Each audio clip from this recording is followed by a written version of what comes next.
ఓం నమః శివాయ. ఓం నమో నారాయణాయ. ఓం శ్రీ స్వర్ణాకర్షణ కాల భైరవాయ నమో నమః. నరదృష్టి నివారణ కాల భైరవాయ నమో నమః.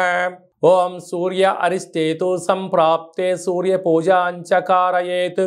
సూర్య ధ్యానం ప్రవక్ష్యామి ఆత్మదోషపీడోప ఉపశాంతయే. హరి ఓం.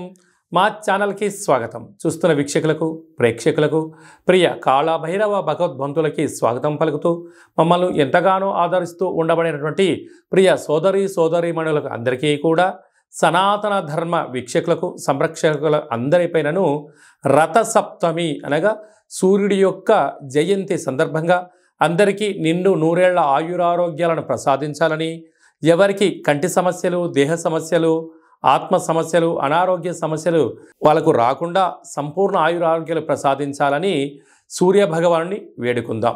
16వ తారీఖు 2వ నెల 2024 నుండి 29/2/2024 వరకు పుట్టినటువంటి వారందరికీ కూడా ముందస్తుగా జన్మదిన శుభాకాంక్షలు.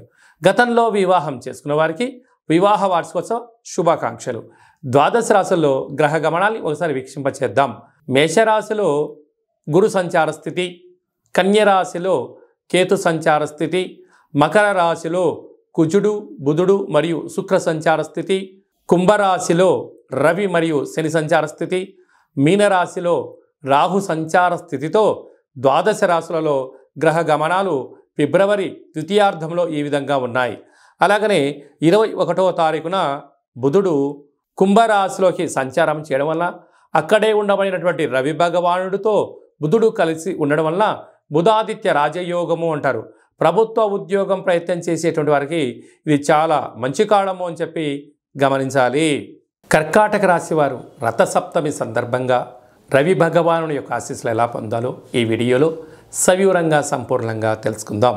కర్కాటక రాశిలో ఏ నక్షత్రాలు వస్తాయనగా పునర్వసు నక్షత్రంలోని చివరి పాదం 4వ పాదము, పుష్యమి నక్షత్రంలోని 4 పాదాలు, ఆశ్లేష నక్షత్రంలో 4 పాదాలను కలిపితే కర్కాటక రాశి. చాలామందికి పుట్టినటువంటి కాల సమయంలో డేటా బర్త్లు లేనటువంటి కారణం వలన పేరు యొక్క మొదటి అక్షరాన్ని అనుసరిస్తూ ఆ రాశిని తెలుసుకునే ప్రయత్నం అవుతుంది. అవి ఏ అక్షరం ఒకసారి పరిశీలన చేద్దాం. హి, హు, హే, హో, డా, డి, డు, డే, డో అక్షరాల వారందరూ కూడా కర్కాటక రాశి జాతకులే. కర్కాటక రాశి యొక్క అధిపతి చంద్రుడు. వీరికి ఒకవైపు అష్టమస్థాన శని సంచార స్థితి జరుగుతున్న విషయం తెలిసినటువంటిదే. కనుక ఈ అష్టమస్థాన శని సంచార స్థితిలో రవి భగవానుడి యొక్క ఆశీస్సులు వీళ్ళకు చాలా అవసరం.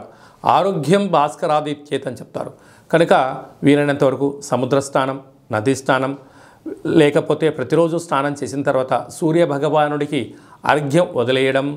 ఓం గంగే చ యమునే చైవ కృష్ణా గోదావరి నర్మదే సింధు కావేరి జలేస్మిన్ సన్నిధిం కురు అనేటువంటి మంత్రాన్ని ఉచ్చరింపచేస్తూ రాగి చెంబులో నీళ్లు పోసుకొని సూర్య భగవానికి అర్ఘ్యం వదిలేయడం వలన సంపూర్ణమైన ఆరోగ్యం కలుగుతుందని చెప్పి గమనించాలి. కనుక ఆ రోజు నవగ్రహాల్లో సూర్య భగవానునికి తెలుపు పుష్పాల చేత కానీ లేకుంటే ఎర్రటి మందారాల చేత కానీ అర్చన చేయడం వలన ప్రశాంతత, మనశ్శాంతి కలుగుతుందని చెప్పి గమనించాలి. అలాగే తృతీయంలో కేతువు ఉండడం వలన తల్లిదండ్రుల మాట, గురువుల మాట వినడం ధర్మము, విజయానికి సోపానం అని చెప్పి గమనించాలి.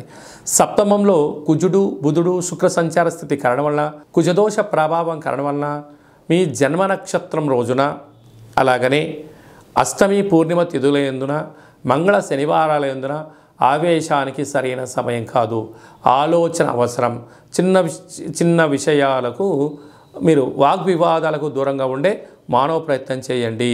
కనుక వివాహ ప్రయత్నం చేసేవారికి యోగదాయకం అని చెప్పి గమనించాలి. అష్టమంలో ఆయుస్థానంలో ఏడాది తర్వాత రవి భగవానుడు శని భగవానుతో కలిసి ఉండడం వలన తల్లిదండ్రులతో చాలా వాగ్వివాదాలు చేయకుండా మౌనంగా, ధ్యానంగా, ప్రశాంతంగా ఉండే ప్రయత్నం చేయండి. దయచేసి విలువలతో కూడిన జీవితాన్ని పొందండి. లేకపోతే అనేక రకాల వాహన ప్రమాదాలు పొంచి ఉన్నాయి. తస్మాత్ జాగ్రత్త. భాగ్యస్థానంలో రాహు, రాజ్యస్థానంలో గురు సంచార స్థితి కారణం వలన వృత్తులలో, ఉద్యోగాల్లో, వ్యాపారాల్లో స్వల్పమైనగా మందగించినను మీరు ఆందోళన చెందనక్కర్లేదు. రాబోయే కాలం అంతా కూడా మీకు సువర్ణ యుగమే అని చెప్పి గమనించాలి. అలాగే స్వయం వృత్తులు, సేవా రంగాలు, హోటల్ వ్యాపారాలు, నీటికి సంబంధించినటువంటి వ్యాపార కార్యకలాపాలు చేసేటువంటి వారందరూ కూడా గృహ భవన నిర్మాణ కార్యక్రమాలు, మార్కెటింగ్ ఏజెన్సీలు, అలాగనే నీటికి సంబంధించిన ఆహార ఉత్పత్తుల వారందరికీ కూడా శుచి శుభ్రత చాలా అవసరం అని చెప్పి గుర్తుపెట్టుకోవాలి.